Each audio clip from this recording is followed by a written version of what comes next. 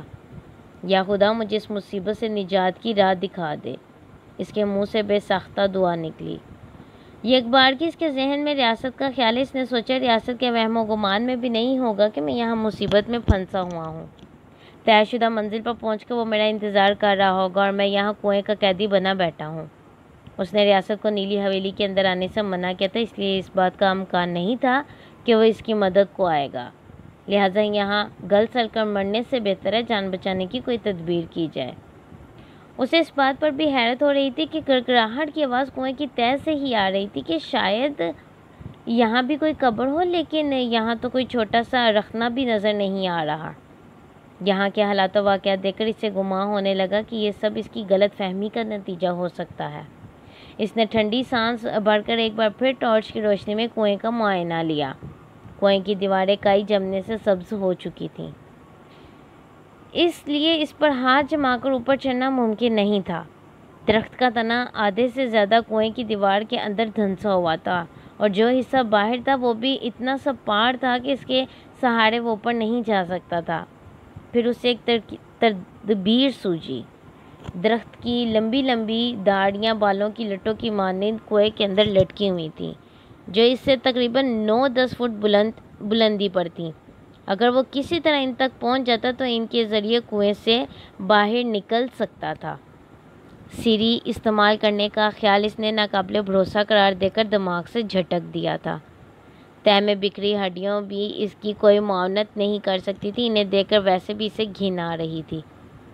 عنصر اضطرابی کیفیت میں کوئی وسیلہ ڈھونڈ رہا تھا کہ اچانک اس کی نظر کونے میں پڑے ایک بڑے سے پتھر پر پڑی۔ اس نے سوچا اگر کسی طرح پتھر کو کھینچ کر درخت کے پاس لائے اور اس پر کھڑے ہو کر چھلانگ لگائے تو ممکن ہے اس کا کام بن جائے۔ اس نے اپنے منصوبے پر عمل درآمد کے لیے بھاری پتھر پر ہاتھ جمائے اور اسے ایک جانب دھکیلا، مگر وہ اپنی جگہ سے ٹس سے مس نہ ہوا۔ نہ جانے کتنی مدت سے پڑے پڑے وہ تہہ کے ساتھ جم چکا تھا۔ اس نے ایک بار پھر پوری قوت سے پتھر کو ایک جانب دھکیلا تو فضا میں گڑگڑاہٹ کی آواز گونجی۔ عنصر نے گھبرا کر اسے چھوڑ دیا۔ جو منظر اس کے سامنے تھا اسے دیکھ کر اس کے ہاتھوں کے طوطے اڑ گئے۔ قدامت کے برابر کنویں کی دیوار اندر کو دھنس رہی تھی۔ کچھ دیر مبہت کھڑا رہنے کے بعد اس نے دوبارہ پتھر کو دھکیلا تو دیوار مزید اندر کو دھنس گئی۔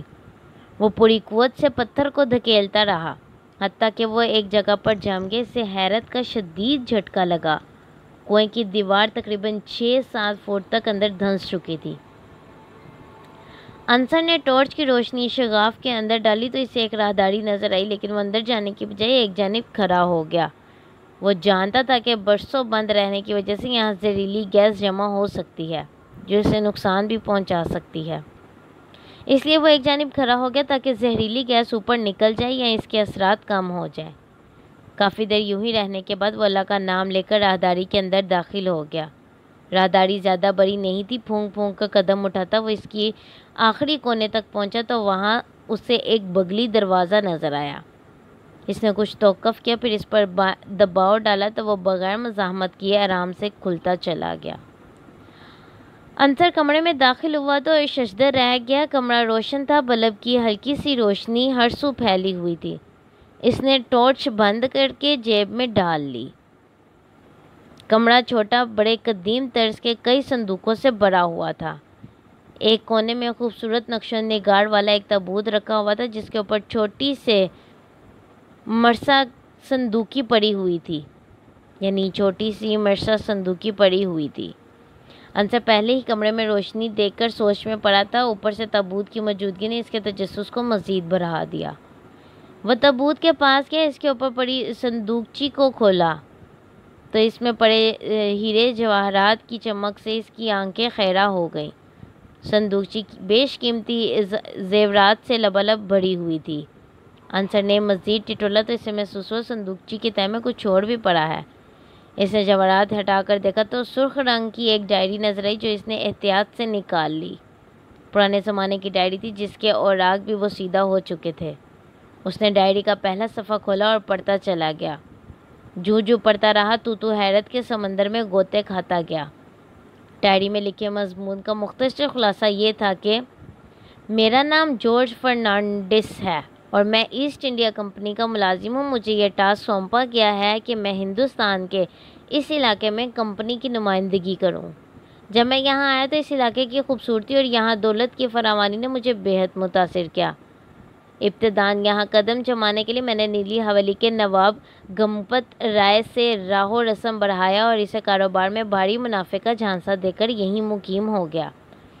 جلد ہی میں اس کی تمام کمزوریوں اور خامیوں سے واقف ہو گیا۔ اگلے قدم کے طور پر میں نے اس علاقے کے ساتھ ملحقہ ریاست کے فرمانروا نواب اشوک کمار سے ملاقات کی، جو گنپت رائے کا بدترین دشمن تھا۔ اشوک کمار کو بھاری دولت کا لالچ دے کر گنپت رائے پر حملہ کر کے اکسایا۔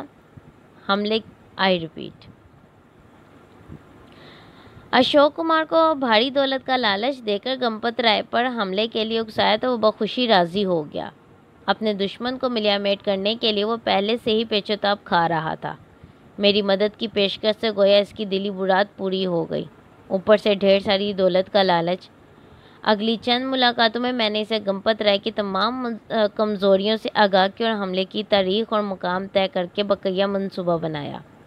میرے اور اشوک کمار کے طے شدہ معاہدے کے مطابق اس نے حملے کے بعد دولت میں اپنا حصہ لے کر واپس چلے جانا تھا، جبکہ ریاست کی فرمانروائی میرے حصے میں آنا تھی۔ بالآخر وہ گھڑی آن پہنچی۔ گھمسان کی لڑائی ہوئی۔ میری مدد کی بدولت اشوک کمار نے علاقہ فتح کر لیا اور حسب معاہدہ اپنا حصہ لے کر چلا گیا۔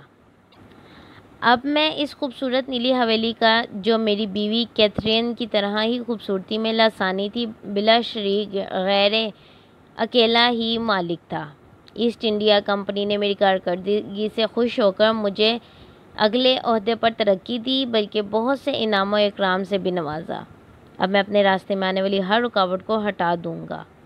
عنصر تیزی سے ڈائری کے اوراق پلٹتا گیا۔ اگلے صفحات میں اس نے تاریخ وار ذکر کیا تھا کہ کیسے اس نے اس علاقے کا سکون غارت کیا، مسلمانوں اور ہندو دولت مند گھرانوں کو لوٹا۔ وہ اپنے مخالفوں کو اذیت ناک سزا دے کر حویلی کے کنویں میں پھینک دیتا تھا۔ اس نے ان قباح حرکتوں کو قابل فخر کارناموں کے طور پر ذکر کیا تھا۔ ڈائری میں اسی قسم کے واقعات کا ذکر تھا۔ حیرانی و پریشانی کے ملے جلے تاثرات سے عنصر ڈائری کے چیدہ صفحات پڑھتا چلا گیا۔ آخری صفحے پر درج تھا: کیتھرین مر گئی۔ اس صدمے نے مجھے نڈال کر دیا ہے، لیکن میں چاہتا ہوں جب تک میں زندہ رہوں کیتھرین میری نظروں کے سامنے رہے، اس لیے میں نے اسے ہرگز دفن نہیں کیا اور نہ ہی کروں گا۔ میں اسے مرتے دم تک اپنے پاس رکھوں گا۔ آگے کچھ نہیں لکھا تھا۔ ڈائری ختم ہو چکی تھی۔ عنصر نے صندوقچی اور ڈائری زمین پر رکھی اور لرزتے ہاتھوں سے تابوت کھولا تو اس کی آنکھیں پھٹی کی پھٹی رہ گئیں۔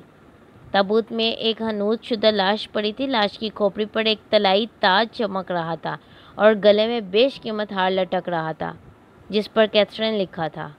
عنصر نے تابوت بند کیا، صندوقچی اس کے اوپر رکھی ویسے ہی جیسے وہ پہلے سے موجود تھی۔ البتہ ڈائری اس نے اپنی پینٹ میں اڑیس لی تھی۔ اس نے اپنے سر کو دونوں ہاتھوں سے تھام لیا۔ یا خدا، یہ سب کیا دیکھ رہا ہوں؟ اس کے منہ سے بے ساختہ نکلا۔ اس بات پر اس کا پختہ ایمان تھا کہ یہ سب چیزیں ظاہر ہونے کا یقیناً کوئی نہ کوئی مقصد ہوگا، ورنہ یہ معاملات کبھی اس کے سامنے ظاہر نہ ہوتے۔ اس نے اسے قدرت کی مصلحت جانا اور واپسی کے لیے مڑا۔